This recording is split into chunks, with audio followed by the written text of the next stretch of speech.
আমি কড়া বসিয়ে দিয়েছি এদিকে তেল গরম করতে।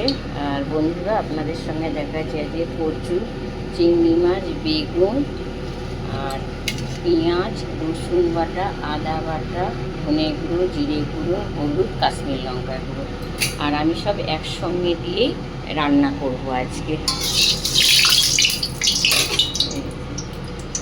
আমি প্রথমে এই পেঁয়াজ আর কাঁচা লঙ্কাগুলো দিয়ে দেবো।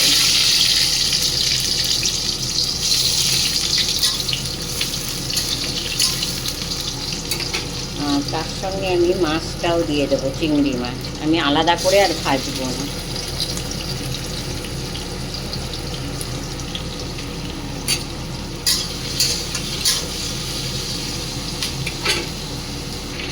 এই যে চিংড়ি মাছটা একটু ভাজা ভাজা হয়ে গেছে, আর আমি রসুন বাটাটা দিয়ে দেবো সঙ্গে। একটু নেড়ে ফেড়ে আর কচুটা দিয়ে দেবো।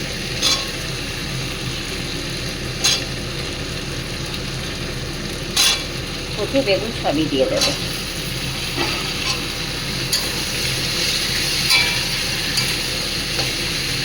আর অল্প একটু লবণ দেবো, এই যে লবণটা মেখে নিয়েছে, আর অল্প সামান্য হলুদ দেবো।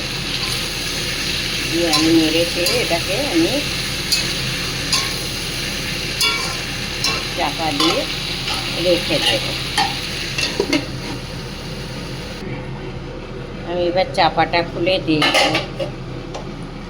আর এই যে এগুলো মশলাগুলো না এবার সব দিয়ে দেবো।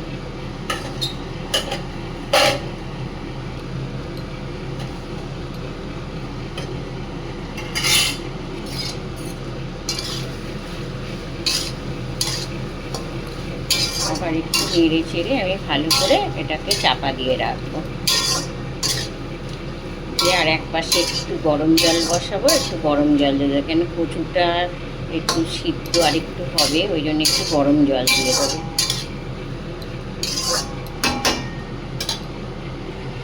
এবার চাপাটা খুলে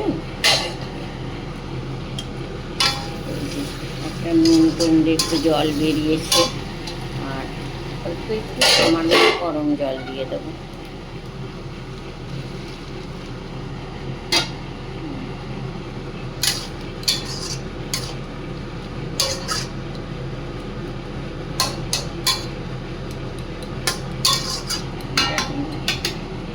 গরম জলটা দিয়ে চাপা দিয়ে দেবো।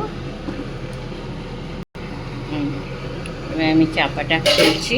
এই যে কচুটা একদম গলে গেছে।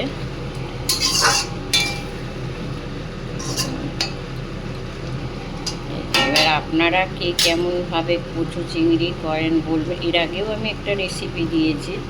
হ্যাঁ, আপনাদের যদি খেয়ে ভালো লাগে আর আপনারা কে কেমনভাবে করেন তাহলে কমেন্টে জানাবেন, আর লাইক একটু শেয়ার করতে ভুলবেন না।